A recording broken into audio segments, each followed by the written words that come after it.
My dear friends, this is giving me such great pleasure to read the book that I've written to you.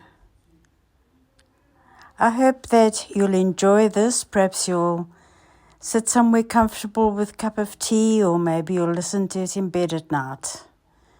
But I'm going to break it up into episodes, and I do hope you enjoy it.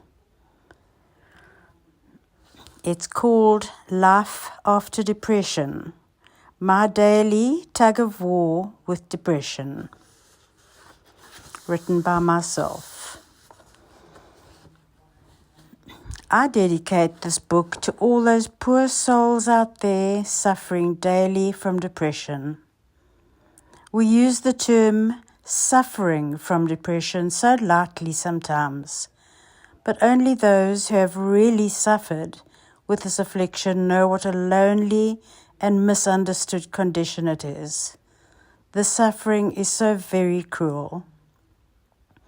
I would never be so brazen as to compare depression to cancer or another terminal illness that I have not experienced myself, but I know that there were many instances in my time of depression when I wished and prayed that I could swap my condition for something terminal, something people would understand, and maybe even more importantly, something that would end one day.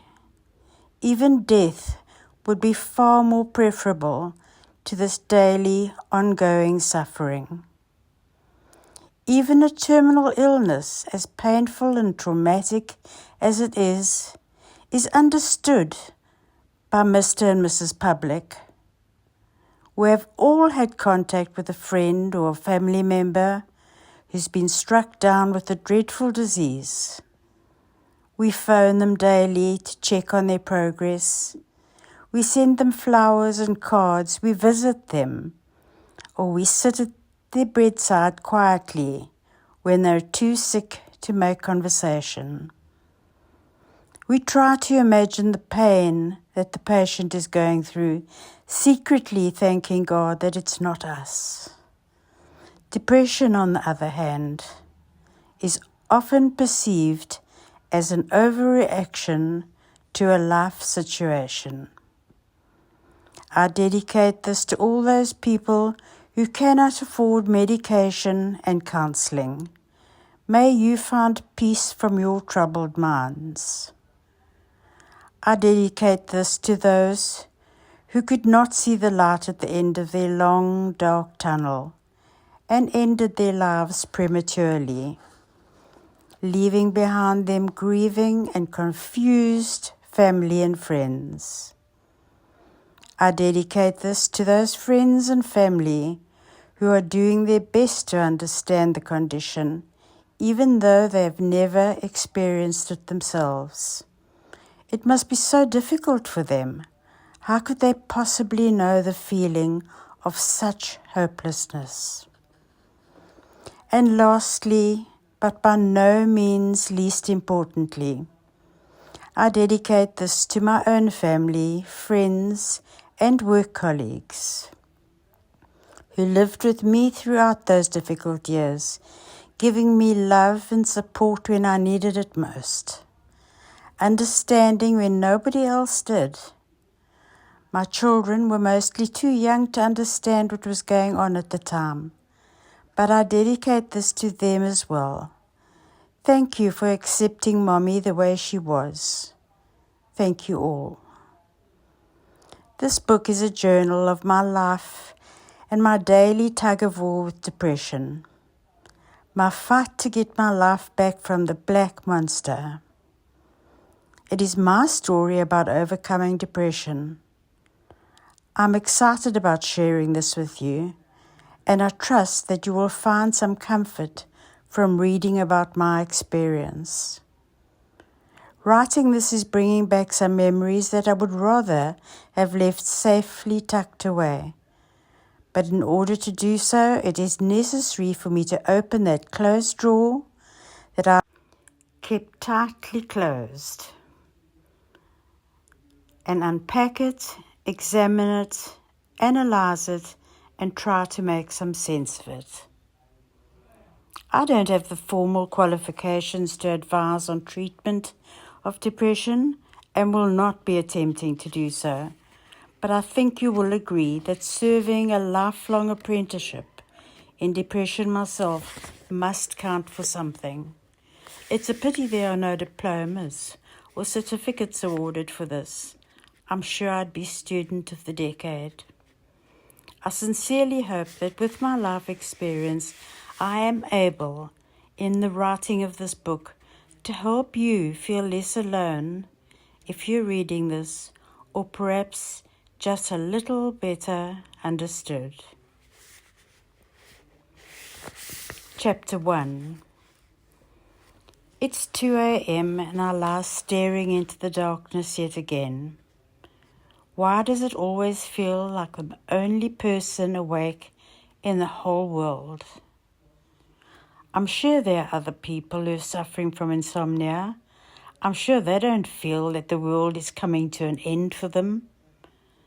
I'm sure they don't feel personally targeted by insomnia like I do, like it has picked me out personally to terrorize and torture me with wakefulness. Maybe I should just get up, make a cup of tea, turn on the TV, and read a book. It's not good to lie here in the dark. Everything seems so much scarier when I'm alone in the dark. These lonely hours of the morning are my worst. But I'm going to be so tired again tomorrow morning, and if I don't get back to sleep, I will never be able to get up for work. I have to go to work tomorrow morning. Please, please, please help me to get back to sleep, I beg. Is there no one listening to me? Why can't I sleep at night when everyone else is asleep? One would think I'd collapse into a deep coma when I get into bed after feeling so exhausted at work all day. What a vicious cycle, tired all day and awake all night. I'll try visualizing for a while. Everyone keeps talking about this new powerful force that allows one to achieve absolutely anything one desires. Visualization seems to be the new buzzword. If you believe it, you can make it real. All the books are saying, I'll imagine myself on a beach with waves lapping in. I'll be calm and at peace with my world. I'm sure that'll make me calm. The beach and the sea always makes me calm. It'll allow me to drop off to sleep. I'm sure it will. Okay, breathe deeply now, I tell myself. Count those breaths and listen to each breath. Feeling calmer and calmer, sleepier and sleepier, while the soft sand massages the soles of my feet. 1 hour later, here I lie, eyes still as wide as dinner plates, staring into the darkness. By now, all my thoughts of the beach and the waves have long gone. My mind has once again drifted back to my own fears and misery. I'm thinking, I'm wishing, I'm praying my circumstances were different. I was so sure that once I had removed certain reasons for unhappiness from my life, that I would feel better. How had I fooled myself so badly? This has been such a lesson to me, that everything in one's life can be absolutely perfect. But if the black monster comes visiting, happiness pales into insignificance. I always thought that my marriage had caused me most of my unhappiness. And yes, I suppose it did add to my feelings of being unhappy, of being trapped and alone. But it's taken me so many years and such a long journey to realize that if you're happy within yourself and your brain is functioning properly, on all cylinders, nothing can make you depressed. Depression is a feeling that is a very difficult feeling to describe to someone who hasn't experienced it. It's not only feeling sad, even though the sadness of depression is with you day and night. It doesn't stem only from being unhappy in a situation, even though the emotion of unhappiness is never ending. Sadness and unhappiness go away when one's life situation changes for the better. Depression does not. Well-meaning friends and family do everything in their power to make you happy when you're depressed, suggesting beach walks, movies, dinners, all the activities that they find enjoyable. What no one realizes is nothing is going to make you happy. Yes, you will smile and maybe even laugh. You have a need to thank the person caring for you by responding accordingly, so at least they feel that they have done their bit, but inside nothing has changed.